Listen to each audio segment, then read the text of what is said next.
quand nous serons persécutés par les dirigeants, par les armées de toutes les nations, et persécutés par les gouvernements, quand nous serons emmenés captifs parmi les nations, ou enfermés en prison, ou chassés vers un lieu inconnu, ou blessés dans notre corps, au milieu de toutes sortes de souffrances et d'épreuves. Cela fera naître en nous un cœur qui aime Dieu parfaitement. Car dans la Bible, les prophètes de l'Antiquité, dans les temps anciens, c'était à Babylone. Les Israélites ont été emmenés captifs à Babylone à l'époque du prophète Jérémie. Le Père a dit à Jérémie que les Juifs d'Israël seraient captifs à Babylone et que ce n'est qu'après 70 ans qu'ils pourraient retourner dans leur pays. Mais Dieu a permis aux captifs de bâtir. Il a fait en sorte que les captifs obtiennent miséricorde, afin que, pendant leur esclavage, pendant qu'ils étaient esclaves à Babylone, Dieu leur donne un cœur nouveau, un cœur de chair, et non plus un cœur de pierre, afin qu'ils puissent revenir et se tourner vers Dieu. Notre Père céleste va aussi utiliser les souffrances à venir pour éprouver l'Israël spirituel, afin que les enfants d'Israël aiment encore plus Dieu dans la souffrance. Les chants que nous chantons maintenant, il est rare que nous pleurions en les chantant. Mais peut-être que dans les souffrances futures, en chantant ces cantiques, nous serons profondément touchés et les larmes couleront à flot. Nous ressentirons alors un grand amour pour Dieu et pour le Seigneur. C'est dans la souffrance que nous comprenons que notre vie comprend comment, entièrement, se tourner vers le Père et le Seigneur, et qu'il n'y ait plus la moindre rébellion. Le Père céleste veut expressément utiliser la souffrance pour purifier les enfants de l'Israël spirituel. À l'avenir, lors des persécutions et des souffrances, nos prières seront encore plus ferventes, et nos louanges seront encore plus faites avec tout notre esprit. Quant à l'amour pour les frères et sœurs, il sera encore plus parfait. Et sans même s'en rendre compte, ils nous manqueront encore plus. Ces frères et sœurs avec qui nous nous réunissions autrefois. Ils nous manqueront. Ces moments, les jours passés ensemble, ces choses nous manqueront beaucoup. Et nous nous souviendrons que le Père nous a choisis pour que, avec le frère Iber, nous bâtissions ensemble le royaume de Dieu. Partageons ensemble les bénédictions. Et que, toujours avec le frère Iber, nous souffrions pour l'Évangile. Témoignons aussi de la croissance continue de la vie des enfants de l'Israël spirituel, où tous les enfants ont abandonné les idoles, où tous les enfants ont aimé Dieu de toute leur vie, tout en étant témoins que beaucoup de ceux qui n'appartiennent pas aux enfants d'Israël ont abandonné Dieu pour adorer des idoles et servir d'autres dieux, ou se sont soumis au gouvernement terrestre. C'est pendant notre errance que nous trouverons une grande faveur auprès de Dieu.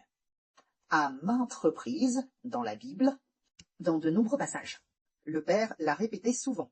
Le Père céleste veut rassembler Israël, rassembler l'Israël spirituel. Il est dit aussi dans de nombreux endroits, enseignant au frère Hébert, « Tu es mon serviteur, Israël. Ne crains rien, car je suis ton Dieu. Je suis le seul Dieu. Ne crains rien. » Il est ainsi dit que le frère Hébert est confronté à de nombreuses situations de difficultés et d'épreuves. Mais au milieu de ces situations, il lui est enseigné, « Ne crains rien, car tu es mon serviteur, Israël.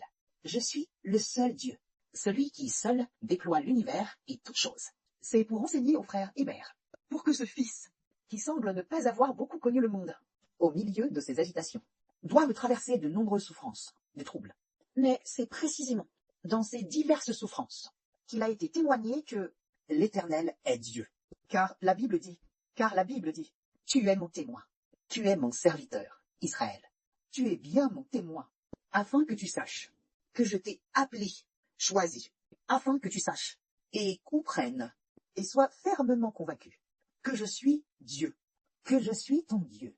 Comment donc savoir que l'Éternel est Dieu? C'est en faisant traverser au frère Hébert toutes les diverses épreuves, dans les moments de souffrance. Aucune épreuve n'a vaincu le frère Hébert. Il a triomphé de tout, dans toutes les épreuves.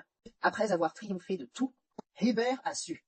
Oh, en effet, mon Père, le Jéhovah, est le seul Dieu. Il est l'unique Jéhovah, le seul Dieu.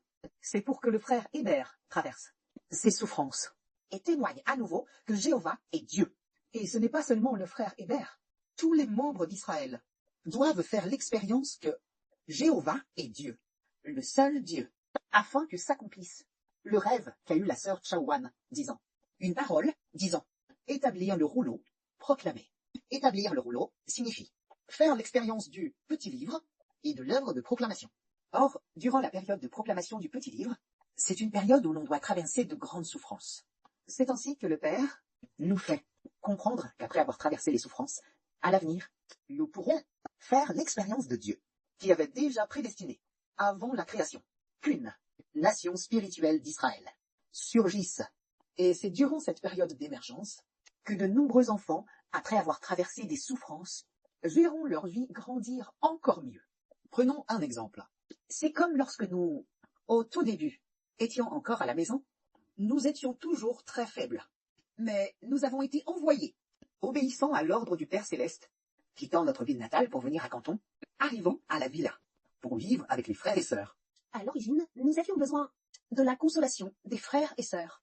Mais maintenant, nous sommes devenus ceux qui consolent les frères et sœurs. Et pour quelle raison? Quand le moment est venu, on subit l'épreuve. Et sans s'en rendre compte, on découvre, waouh, qu'on croit déjà au Seigneur. Depuis 10 ou 20 ans.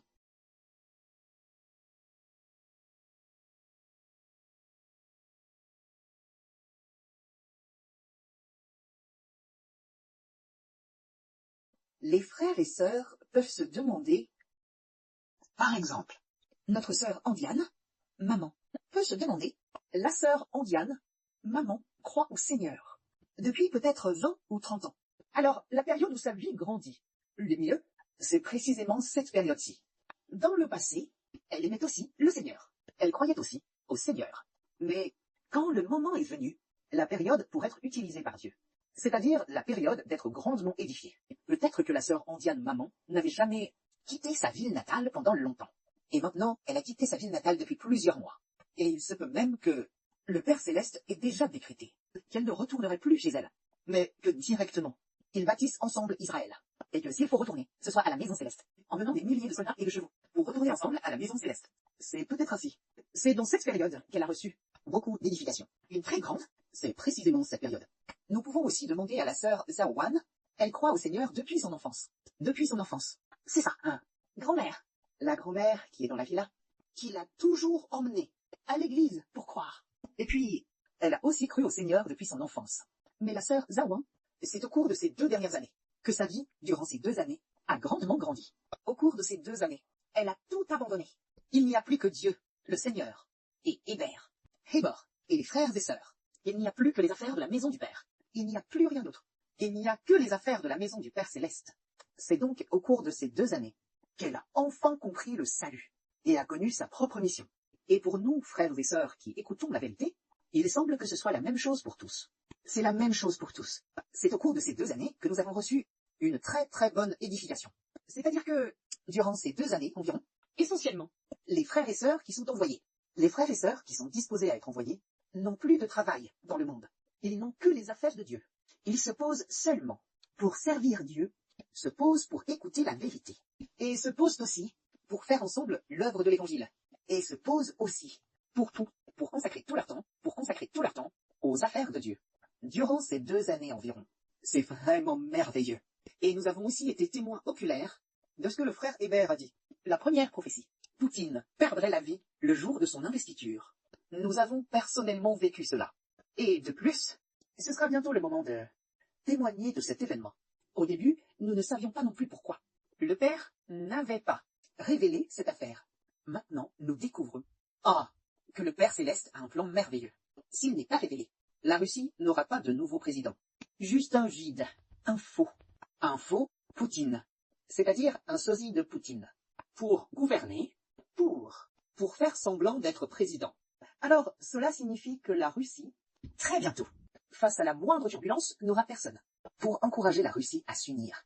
Au contraire, cela nous fera voir la Russie s'effondrer immédiatement. Alors, le Père nous a aussi fait voir, de nos propres yeux, ces dernières années, la politique du PCC. Et comment se fait-il que Xi Jinping a toujours gouverné sans interruption? Il a modifié la loi. Et puis, Cela nous fait voir que les contradictions internes du PCC sont énormes.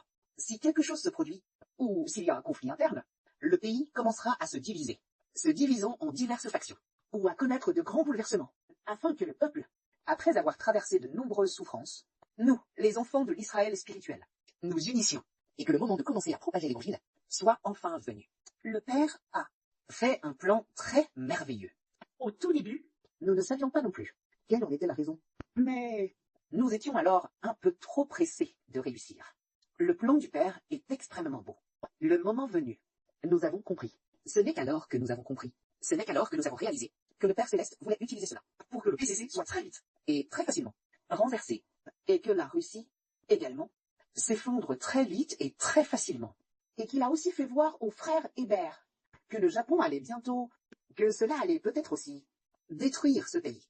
Parce que, non seulement, le frère Hébert, dans le rêve concernant l'empereur, à cet endroit-là, a vu cet empereur dire d'attaquer le Japon. Et puis, on a aussi vu que l'actuel premier ministre du Japon, nommé Sanae Takaichi, est une femme premier ministre. Cette femme premier ministre, ce qu'elle fait est assez étrange. Elle semble ne pas savoir se soucier des intérêts de son propre pays, voulant toujours être l'ennemi du PCC, partout. À l'origine, le Japon ne pouvait pas avoir d'armée. Maintenant, elle développe à nouveau l'armée, de toutes sortes, ne cessant d'irriter la Chine, d'irriter le PCC. Alors, il pourrait y avoir de grands bouleversements. Et le frère Hébert a entendu récemment une voix. C'est-à-dire que quelques sœurs, dans un rêve, ont dit le 23 décembre. Le 23 décembre, plusieurs sœurs n'ont cessé de dire, en tout cas, quelque chose de très important, comme si la période d'explosion de l'évangile.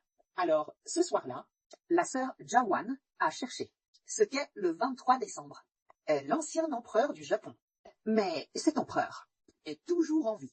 L'anniversaire de l'empereur du Japon.